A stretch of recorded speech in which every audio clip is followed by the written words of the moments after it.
14 minutos. Vamos falar sobre política agora. Manhã Cidade. Política de A a Z com Mário Flávio. Oferecimento Senhor Braga Barbearia e blog do Mário Flávio. A política de A a Z.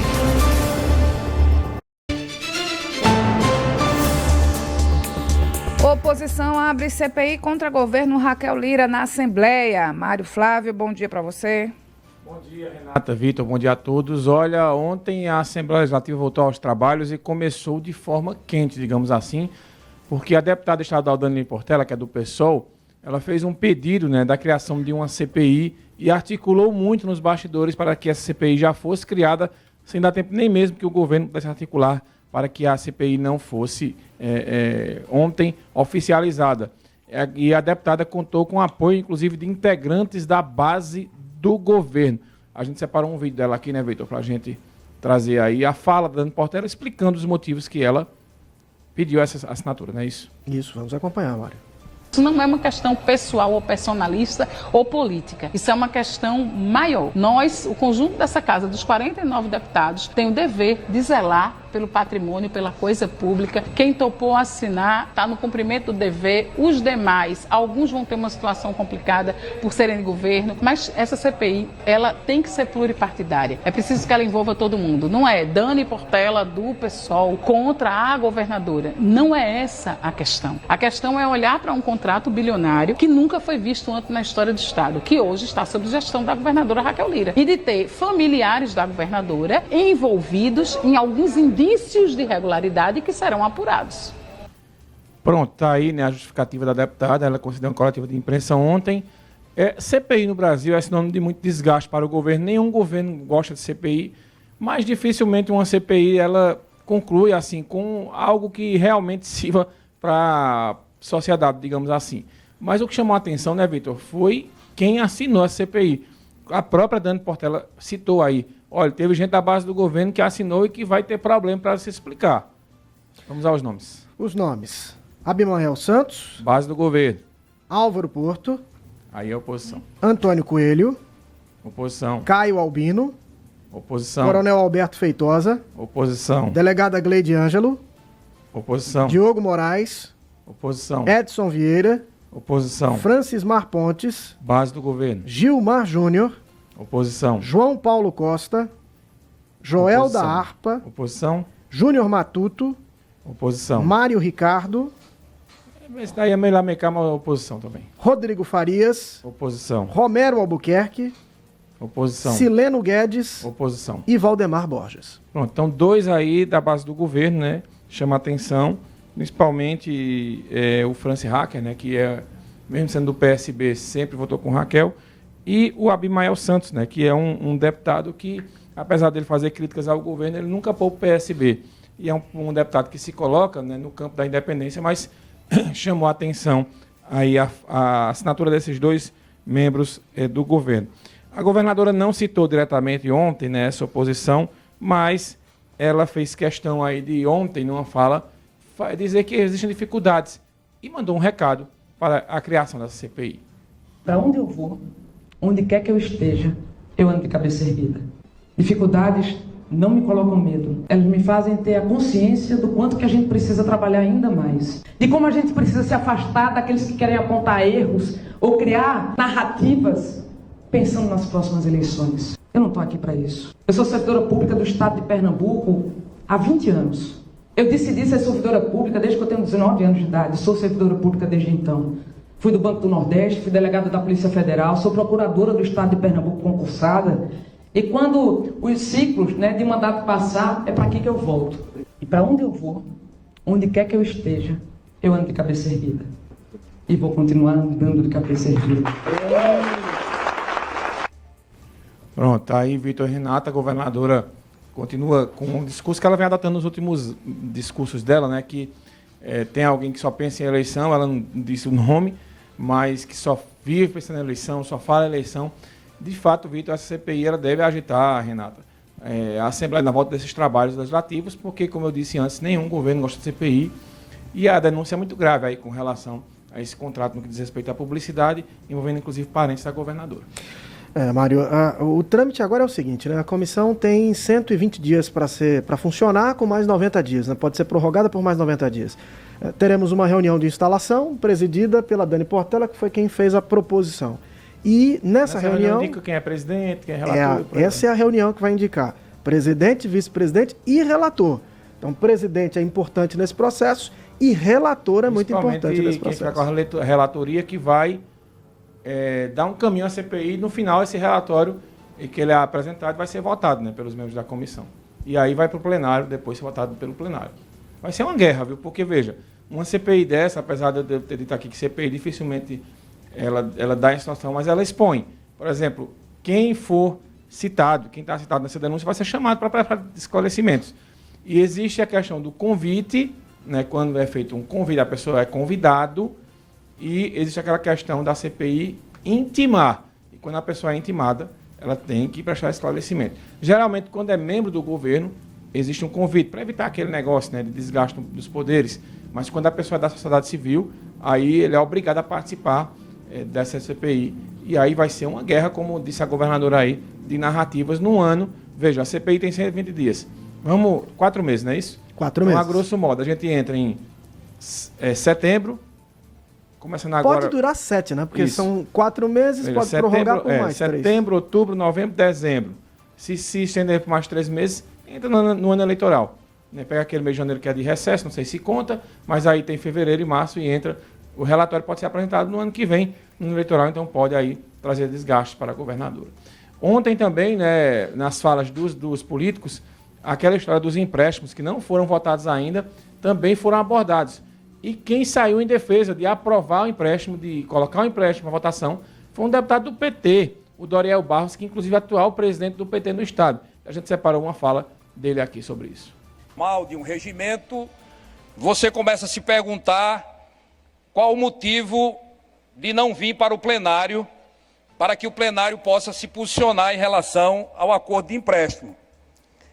Aí o que vem na cabeça da gente é que tem alguma coisa pessoal. Porque senão, qual é o motivo que esse projeto não veio ainda para ser votado? É importante que seja dito, explicado, detalhado, para que nós que defendemos que o projeto venha para o plenário, a gente consiga se pronunciar, se colocar. Mas não pode esses deputados que estão aqui falam o tempo todo e é como se não adiantasse de nada. A gente pode falar o ano todo, pode falar todo dia. Se for para falar todo dia, eu vou falar todo dia. Hoje são 137 dias. Se amanhã eu me inscrever, eu vou dizer que vai ser 134 dias. E assim sucessivamente. Pronto. E teve a resposta. O Waldemar Borges não gostou aí do que ele chamou de ilações por parte do presidente do PT e respondeu. Quer dizer que eu não reconheço no deputado Doriel, nem ninguém, essa autoridade para estar cobrando de ninguém esse tipo de monopólio. Todos aqui, à sua maneira, dentro da sua linha de atuação, procuram fazer da melhor maneira, da maneira mais responsável possível. Segundo, deputado faz ilações, faz menção a eventuais interesses pessoais que estariam norteando o posicionamento em torno dessa questão do empréstimo. Eu sou contra essa ilação, repilo essa ilação. Até porque, se fosse para fazer ilação dessa ordem, muito mais fácil seria se dizer que interesses pessoais movem deputados que historicamente estão numa posição e vão aderir ao governo. É mais fácil se identificar aí eventual interesse pessoal não publicamente colocados. Pronto, tá aí a resposta aí do Waldemar Borges, que é do PSB, não gostou das falas. Depois Doriel pediu uma parte e disse, olha, o senhor entendeu errado, não foi isso que eu quis dizer, não. E depois ele rebateu de novo, disse, não, você disse sim. Então esse vai ser o clima aí da Assembleia. O PT praticamente na base da oposição. E mais tarde a gente falava da CPI, Vitor e Renata, saiu uma nota em conjunto aí, né, dos membros da base do governo de Raquel criticando a abertura dessa CPI. Veja, na minha opinião, Vitor e Renata, o governo cochilou, né? Porque veja, a oposição não fez alarde, a oposição foi caladinha e assinou a CPI. Já chegou com a CPI pronta já, então não deu tempo nem de reagir. Assinaram a nota criticando. Deixa eu só ler uma aspas aqui da nota da bancada. Recebemos com indignação a instalação de uma CPI na Assembleia Legislativa para investigar o contrato de publicidade do governo do Estado e manifestamos nossa total solidariedade ao governo de Pernambuco. Confiamos no processo licitatório, que foi conduzido com transparência dentro da legalidade, sob as regras da nova lei de licitações e acompanhados aí pelos órgãos de controle. Diz o texto. Assinaram a nota Socorro Pimentel, líder do governo, Joãozinho Tenório, líder do PRD, Fabrício Ferraz, líder do Solidariedade, Débora Almeida, líder do PSDB, Jarbas Filho, líder do MDB, João Paulo, isso mesmo do PT, viu? Líder da Federação, e Henrique Queiroz, líder do PP. Então essa nota aí foi assinada pelos líderes dos partidos que fazem parte, ou se não faz parte oficialmente, como é o caso da Federação aí, que envolve PT e PCdoB, né, os deputados que estão assinando, e mais uma vez o deputado do PT aqui, que é o João Paulo, ex-prefeito do Recife. Então isso vai dar muito pano para manga, assim como essa história dos empréstimos. Aí ontem até o Júnior Matuto, que é do PSB, disse, olha, eu aprovo o projeto, quero votar a favor, mas aí ele criticou o governo de Raquel. E para a gente encerrar, não se falou em outra coisa ontem, Vitor, foi a prisão domiciliar do ex-presidente Jair Bolsonaro. Uma prisão que já era esperada desde o domingo à noite, pelo menos por mim, tá? Só que não aconteceu, né? A gente sabe que hoje, como as coisas estão funcionando no Brasil no que diz respeito a essa atitude de Alexandre de Moraes. Alexandre de Moraes resolveu entender o desacato de Bolsonaro, digamos assim, com revanchismo. Por que eu chamo de revanchismo? Veja, a decisão da prisão de Bolsonaro, essa prisão domiciliar, é uma tentativa, eu até ouvi essa análise, né, de Fernando Gabeira, né, ex-deputado federal, foi, inclusive, muitos anos da esquerda, foi, inclusive, está naquele filme que é ex-companheiro, naquele sequestro do embaixador nos Estados Unidos, lá na época da ditadura, né, ele era militante de esquerda. Fernando Gabeira disse uma coisa muito interessante ontem, que eu concordo com ele. O que está acontecendo é que Bolsonaro está sendo matado politicamente aos poucos, ele está sendo preso aos poucos. Vem uma tornozeleira eletrônica, na sequência vem a prisão domiciliar, e a decisão ontem do Alexandre de Moraes é uma coisa que, se a gente tirar as antipatias ou simpatias pelo Bolsonaro, você não entende como algumas coisas funcionam. Primeiro, ontem, logo que o Bolsonaro foi anunciado essa prisão domiciliar dele, eu fui ver os canais de notícias especializados das TVs fechadas. E sabe qual era a discussão? Se Bolsonaro teria ou não infringido lá a determinação de Alexandre de Moraes, porque não ficou claro naquela determinação dele. Muita coisa. Por exemplo, Alexandre de Moraes disse que Bolsonaro pode dar entrevista, mas a entrevista não pode ir para a rede social. Ué, pode sair escrita. Hoje não tem mais jornal impresso. Todo mundo sabe disso. Então a discussão era essa, se ele tinha infringido ou não essa questão da lei. Nessa história de ontem também ficou uma dúvida. Que horas foi a prisão de Bolsonaro? Vocês sabem que horas foi a prisão de Bolsonaro? Porque a notícia foi divulgada às 6h15 da noite. E existe hoje uma discussão muito grande sobre essa discussão de hora que pode gente ser presa e outra coisa, a hora que a Polícia Federal pode entrar na casa de uma pessoa.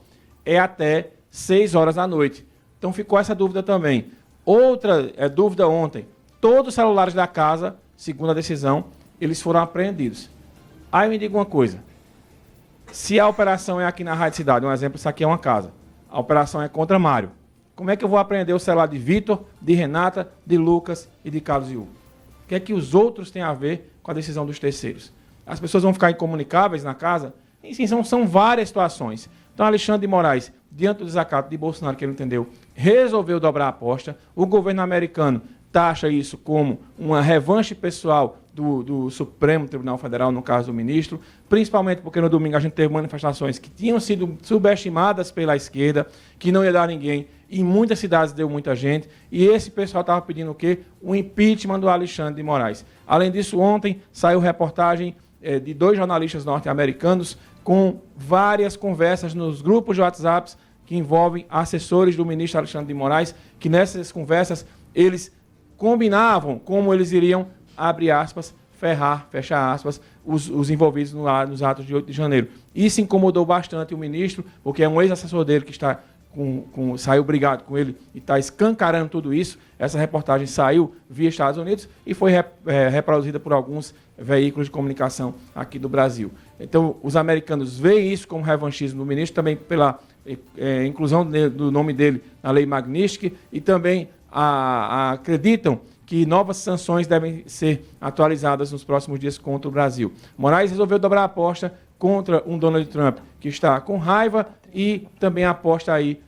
O governo dos Estados Unidos emitiu nota ontem dizendo que a prisão domiciliar de Bolsonaro é mais uma ação que viola os direitos humanos.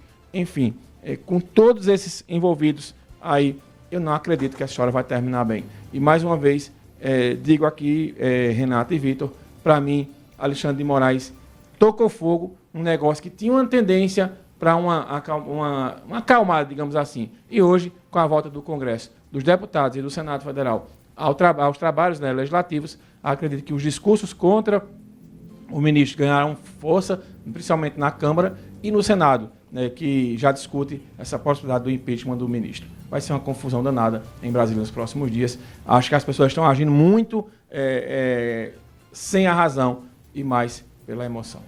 O Mário, temos uma informação de que o filho 02 do ex-presidente Jair Bolsonaro passou mal e está internado no Rio de Janeiro. O 02 é qual mesmo, senador? É o Carlos Bolsonaro. O vereador. O vereador. Ele apresentou alterações em exames cardiológicos, teve um pico de pressão e, por orientação médica, foi internado para acompanhamento e cuidados.